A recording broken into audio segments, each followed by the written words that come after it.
This tutorial is intended to explain the results of the RNA sequencing analysis service provided by the Technion Genome Center. The heat map helps us to visualize the level of similarity between samples. The intensities of the colors correlate directly to the similarity. The darker the color, the higher the similarity between two samples, while the lighter the color, the lower the similarity.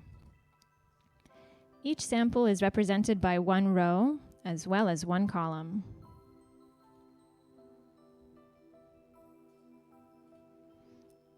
The diagonal represents the comparison of each sample to itself, which is always 0. The dendrogram, which is located above and to the left of the heat map, is used to illustrate clustering patterns between samples. This heat map depicts 8 samples originating from 2 different strains outlined by the black boxes. For each strain, 2 treated samples and 2 control samples are pictured. As indicated by the red boxes, replicates are highly similar to one another. The stark difference between the dark blues within the black boxes, comparing each strain to itself, and the notably light colors, comparing the strains to one another, indicate that differences between the 2 strains are more significant than the treatment effect. This heat map depicts 9 samples, which are divided into 3 groups. The control and high temperature treated groups are indicated in black, and the low temperature group marked in red. Here you see that one low temperature sample clusters with the control group, which could either be due to genuine biological differences or batch effect. Similarity between the 2 low temperature samples and the control group implies a mild effect of the low temperature treatment. If the outlier can be explained by a factor unrelated to the biological question, then it can be excluded from the analysis.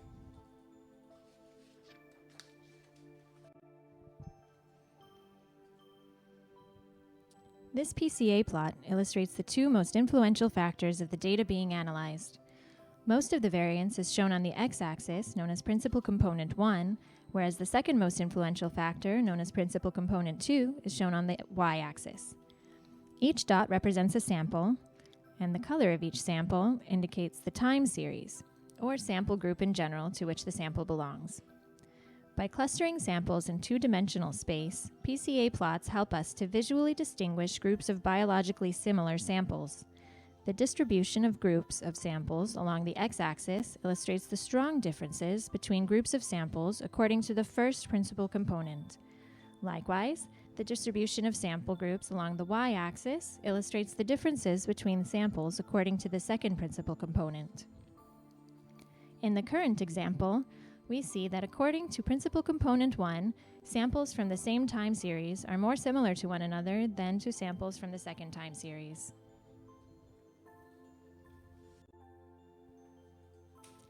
In the PCA plot depicted here, technical replicates are presented in the same color. The very distinct visual separation between the 2 strains indicates that principal component 1 explains almost 80% of the data. The second significant separation of the samples along the y-axis, the second principal component, reveals that the dates on which the experiments were conducted resulted in very high biological variability between samples. This is known as a batch effect. That is, the dates on which the experiments were conducted caused more biological variability between samples than the treatment itself, the experimental condition of interest.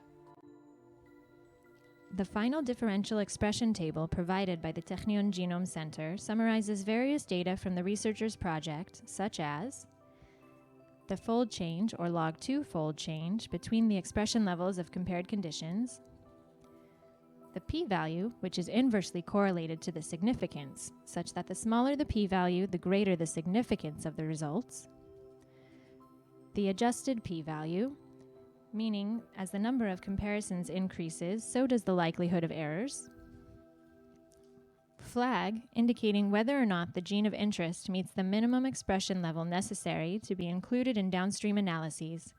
When expression is insufficient, low counts is reported, and genes without any expression at all are marked as all 0. The normalized counts of each gene used for the comparison, Significantly DE, rows with an adjusted p-value lower than the threshold of 0.05 will appear as yes, while those with higher values will appear as no. The researcher can set the threshold to fit their project's needs. Genes with low expression are filtered out before multiple testing and correction. Downregulation can be observed by negative log fold change. Upregulation is presented by positive log fold change.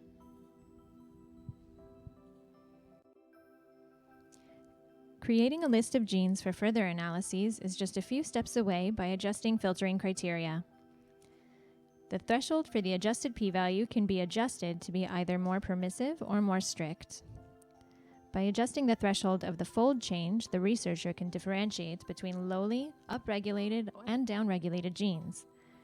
And to filter out lowly expressed genes, simply adjust the threshold of the average expression level.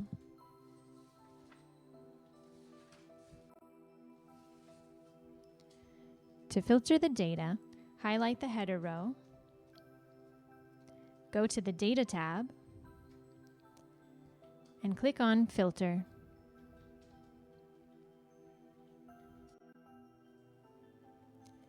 To filter lowly expressed genes, use the number filter greater than. Proceed to enter the desired value in the dialog box and click OK. Use the same filter to reset the threshold of the adjusted p-value. For filtering based on multiple criteria, use the custom filter. Filter out genes with moderate changes by setting a threshold on the log fold change.